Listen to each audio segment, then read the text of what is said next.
안녕하세요. 제가 세상에서 제일 싫어하는 사람이 두 부류가 있는데 그중 하나가 겉다르고 속다른 사람입니다. 그리고 저희 어머님이 딱 그런 분이셨어요. 어디서부터 이야기를 해야 할지 모르겠습니다만 아무튼 어머님 때문에 찌질한 남편과 이혼까지 하게 되었으니 이건 뭐 감사 인사라도 드려야 할까요? 남편과는 대학 시절부터 알고 지내던 사이입니다. 다만 그때부터 사귀었던 것은 아니고 본격적으로 연애를 시작한 건 남편이 직장에 들어간 이후였지요. 참고로 그때 남편 나이는 29으로 저에 비하면 사회생활을 좀 늦게 시작했어요. 저는 대학을 졸업하자마자 취업에 성공했거든요. 만난 지 2년 정도 되었을 무렵 남편이 먼저 결혼하자고 이야기를 꺼내왔어요. 저도 당시에 남편을 많이 사랑하고 있었으니 그 프로포즈를 거절할 이유가 없었지요. 그런데 막상 결혼 이야기가 오가면서 서로 재정 상태를 오픈하니까 아무리 남편이 저보다 늦게 사회생활을 시작했다는 사실을 감안하더라도 모아둔 돈이 너무 없더군요. 게다가 시댁이 자식들에게 손 벌릴 정도는 아니었지만 장가갈 아들한테 집은커녕 차라도 한 대 사줄 형편도 못 되었습니다. 그래서 이 결혼을 하는 게 맞는 건가? 마음이 많이 심란했어요. 그러다 결국 철딱서니 없이 친정부모님께 도움을 요청했습니다. 솔직히 한 살이라도 젊고 예쁠 때 웨딩드레스를 입고 싶다는 욕심이 있었기에 돈 때문에 남편이랑 헤어진 뒤 다시 누구를 만나서 어쩌고 할 시간이 없다고 생각했거든요. 지금 돌이켜보면 참 철이 없었던 거지요. 그리고 다행히 친정부모님께서는 남편이란 사람 자체는 좋게 봐주신 듯 했어요. 그래서 저희 쪽에서 결혼식과 신혼살림에 들어가는 비용이 100이라고 하면 그중 75를 부담하고 남편 쪽에서 25를 부담하게 되었습니다. 게다가 친정아버지께서 중고차 관련 사업을 하셨거든요. 그래서 그 중에 정말 상태 좋은 저나 남편에게는 조금 과하다 싶을 정도의 외제차도 선물로 주셨습니다. 그런데 사람이 화장실 가기 전이랑 갔다 와서랑 마음가짐이 다르다더니 그게 딱 저희 어머님한테 하는 말이더라고요. 저희 어머님께서는 결혼 전에는 저만 보면 복덩이 하시더니 막상 저희가 식을 올리고 나니까 저를 부를 때마다야 너 하시기가 일쑤였습니다.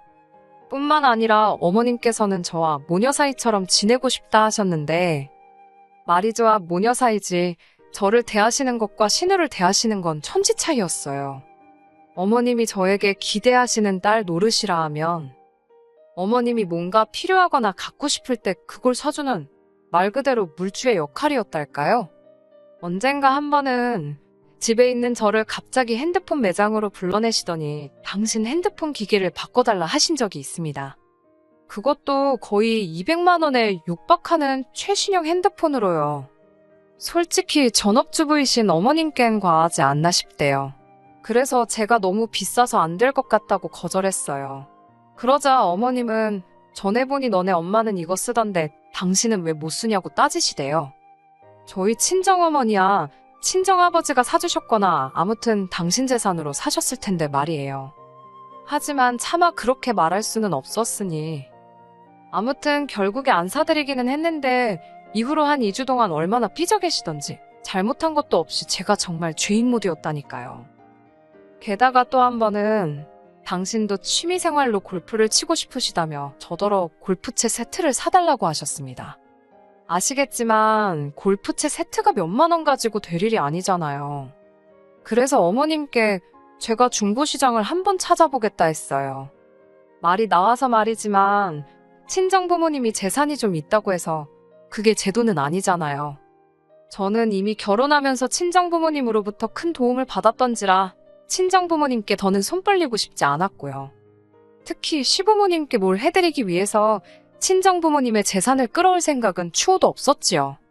세상 천지에 고생 안 한 사람이야 없겠지만 저는 저희 친정부모님 자식이다 보니 저희 친정부모님이 세상에서 고생을 제일 많이 하신 분들 같고 그러니 자식으로서 늘 애틋하고 감사한 마음이었거든요. 그리고 그렇게 힘들게 일궈놓으신 재산을 막말로 남 좋은 일 시키는데 쓰고 싶진 않았어요. 아무튼 본론으로 돌아와서 제가 중고시장에도 골프채 세트가 종종 올라오니 조금만 기다리시라 했습니다. 그러자 어머님께선 정말 불같이 화를 내시면서 니네 엄마가 치겠다고 했어도 중고를 사줬겠냐는 거예요. 이때는 정말 저도 화가 많이 나서 저희 어머니야 당신 재산이 있으시니 알아서 사서 쓰실 거라고 받아쳐버렸어요. 그러자 제가 재산 가지고 당신을 무시했다며 어찌나 통곡을 하시던지. 정말 조선시대였다면 석고대죄라도 해야 할 판이었다니까요. 그리고 처음엔 눈치채지 못했는데 어머님께선 제가 행여나 남편을 무시할까봐 늘 촉각을 곤두세우고 계셨어요. 저로서는 남편이 말 그대로 가진 게 없다는 걸 알면서도 시작한 관계였기 때문에 그쪽 부분으론 남편을 무시하고 그럴 이유가 전혀 없었는데 말이지요.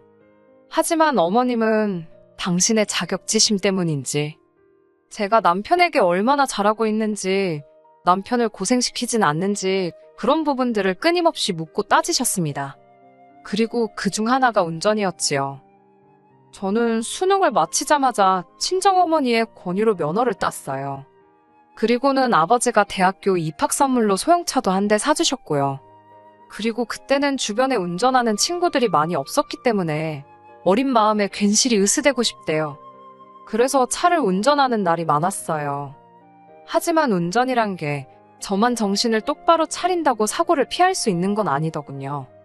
그날도 저는 평소에 오가던 사거리에서 제 신호를 기다리고 있었습니다. 그런데 어떤 정신 나간 운전자가 신호를 무시하고 대기 중이던 저를 들이받은 거예요. 다행히 큰 부상은 피했지만 정신적 충격이 컸다고 해야 할까요? 그날 이후로부터 얼마 전까지 저는 운전대를 잡기가 어려웠으니까요. 그리고 남편은 이미 결혼 전부터 이 사실을 알고 있었어요. 그래서 저희들이 어디를 가건 운전이 필요하면 남편이 운전대를 잡는 게 일상이었지요. 친정아버지께서 남편에게 차를 주셨던 것도 그런 남편에게 당신 나름대로 고마움을 표현하신 거고요.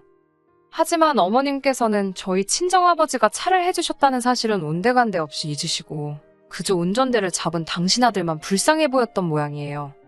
어머님께서는 운전대를 잡은 남편을 발견할 때마다 제가 당신 아들을 무슨 머슴 부리듯 부린다고 생각하신 건지 저더러 왜 운전을 못하냐고 다그치기 일쑤셨습니다. 그럴 때마다 저는 그런 어머님이 야속하기도 했지만 동시에 시어머니는 시어머니구나 생각하며 어머님을 이해하려 했고요. 그런데 그런 대화가 있고 얼마 지나지 않았을 때였어요. 신우가 남자친구 어쩌고 하며 이야기를 꺼내더니 자기도 면허를 따야겠네 어쩌네 하는데 어머님께서 대본에 네 남자친구가 운전하면 되지. 네가 뭐하러 면허를 따냐고 그러시는 거예요. 어이가 없어서 제가 어머님을 한번 쳐다봤습니다. 그러자 어머님께서 하시는 말씀이 신우 손 좀 보래요. 저렇게 작고 고사리 같은 손으로 운전대를 어떻게 잡냐고요. 담배도 잘만 피는 손인데 운전대는 왜 못 잡냐고 한마디 하려다가 꾹 눌러 참았네요. 그리고 그쯤에서 어머님이 멈추셨으면 제가 이렇게 사연을 쓰는 일은 없었겠지요. 하지만 어머님께서는 또다시 저에게 운전 좀 하라며 화를 내셨고 그날은 도저히 저도 그냥 넘어갈 수가 없어서 어머님께 그동안 서운했던 감정을 속사포처럼 쏟아냈습니다. 그러자 어머님께선 당신이 하셨던 말은 다 저를 생각해서 그런 거라며 오히려 시어머니한테 이렇게 대드는 며느리는 처음 봤대요. 그러면서 저더러 똑바로 사과하지 않으면 두 번 다시 얼굴 볼 일 없을 거라나요. 솔직히 제가 어머님하고 얼굴 안 보고 지내서 불편할 게 뭐가 있겠어요?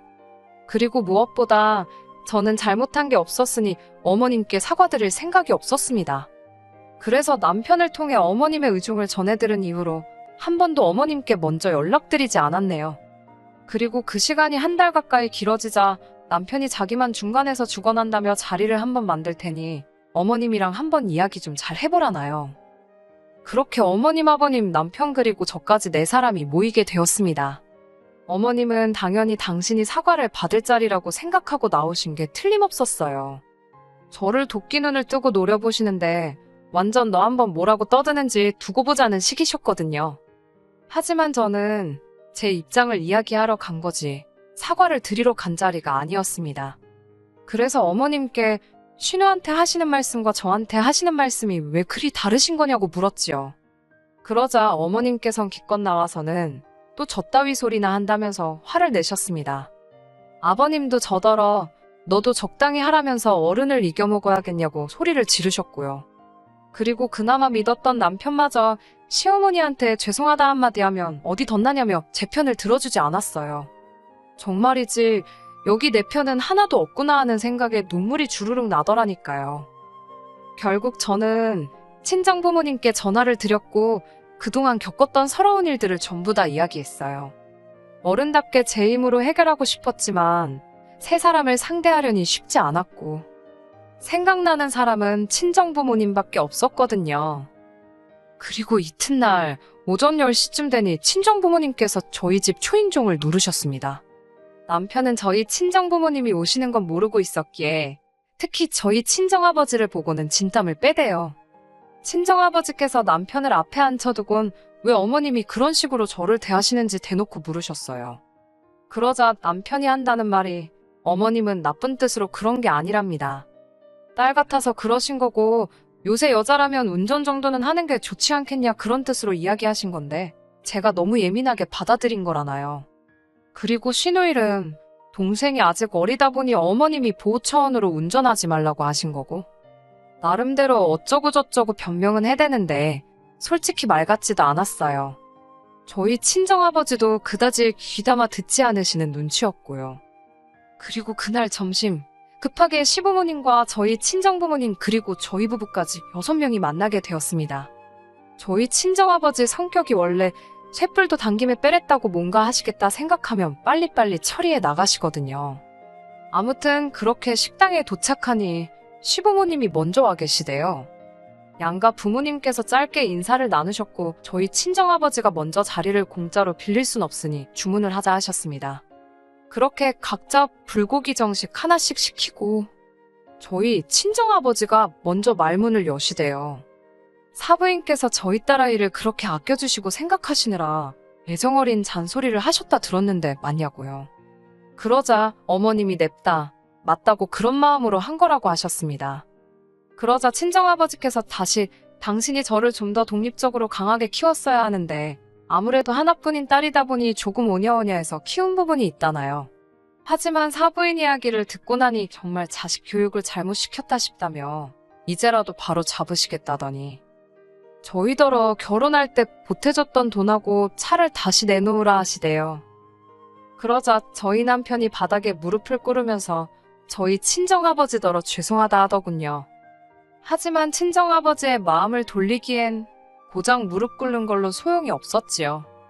친정아버지가 저희더러 집을 팔든 어쩌든 다음 주까지 2억을 만들어 놓으라 하셨습니다.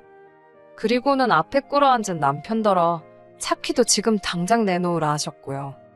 그러자 남편이 정말 나라 잃은 표정이라고 해야 할지 넋이 나간 사람 마냥 차키를 저희 친정아버지 손바닥에 올려놓대요.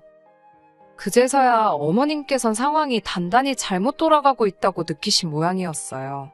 아무리 그래도 이렇게까지 하실 필요가 있냐면서 당장 그럼 애들은 어디 가서 살라는 거냐, 그리고 저희 아들은 출퇴근은 어떻게 하라는 거냐며 저희 친정아버지께 따지듯 물으셨거든요. 하지만 친정아버지께서 그런 어머님에게 애들도 성인인데 그런 건 충분히 알아서 할 수 있을 거라며 사부인도 마음의 짐을 좀 내려놓으시라 한마디 하실 뿐이었습니다. 솔직히 상황 자체가 심각하긴 했지만 어머님이 발동동 구르는 모습을 보고 있으니 고소하단 생각밖에 안 들대요. 그렇게 친정부모님은 본가로 내려가셨고 저와 남편은 집으로 왔습니다. 남편이 거실에서 원망 섞인 눈초리로 한동안 저를 노려보더니 이를 이렇게까지 키웠어야 했냐면서 앞으로 어떻게 살려고 그러냐는 거예요. 그래서 제가 우리 둘 다 맞벌이 하는데 아무려면 오피스텔 전세 하나 못 들어가겠냐고 했어요.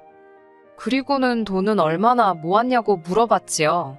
그러자 남편이 한다는 말이 모아둔 돈이 어딨냐고 그래요. 집도 해결되었겠다. 차도 있겠다. 부족한 게 없고 필요한 것도 없어서 그동안 버는 족족이 다 시댁에 퍼졌답니다. 진짜 황당하고 어이가 없더라고요. 사실 식당에서 나올 때만 하더라도 남편이 어떻게 나오냐에 따라 친정아버지한테 다시 한번 잘 말씀드려봐야겠다. 그렇게 생각하고 있었거든요. 저도 당장 차가 없으면 불편한 것도 사실이었고 집 팔고 이사할 생각하니 엄두가 안 났으니까요. 그런데 남편이 보여주는 뻔뻔한 태도는 그런 제 마음을 바꾸기에 충분했습니다.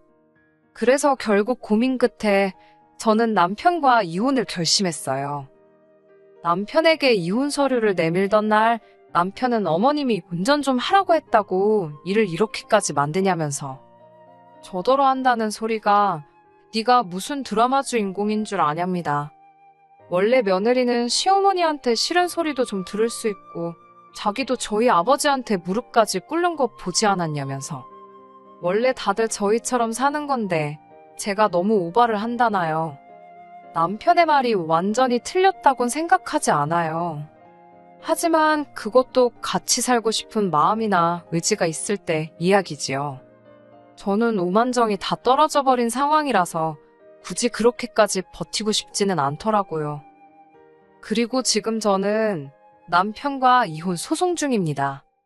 협의 이혼을 요구한 저에게 남편이 말 같지도 않은 위자료를 요구해서 어쩔 수 없이 시작했지요. 별 걱정은 없지만 제 예상보다 길어지는 게 짜증이 나네요. 집은 팔았고 친정아버지께 돈도 돌려드렸어요. 이후로 저는 오피스텔에서 생활하고 있고 남편은 본가로 들어갔다 들었습니다. 사람이 독립적이어야 된다고 외치시던 어머님께선 정작 30대 중반에 한번 갔다 온 아들을 품고 살게 되셨으니 인생 참 재밌네요. 한편 저는 운전도 다시 시작했습니다. 몇 년 만이라 도로 연수부터 다시 시작했는데 처음 며칠은 손발이 정말 덜덜 떨리더라니까요. 아무튼 어머님의 말 한마디로 제 인생이 좋은 쪽으로 흘러가게 되었잖아요. 언젠가 감사 인사라도 한번 전해야 할까요? 어떻게 사연을 마무리해야 할지 모르겠네요. 아무튼 저는 지금은 잘 지내고 있어요. 무수히 많은 이야기들 중 하나였을 텐데 들어주셔서 감사합니다. 끝까지 들어주셔서 감사합니다. 오늘의 사연은 여기까지입니다. 구독과 좋아요, 알람 설정 부탁드리고 더 좋은 사연으로 다시 찾아뵙겠습니다. 감사합니다.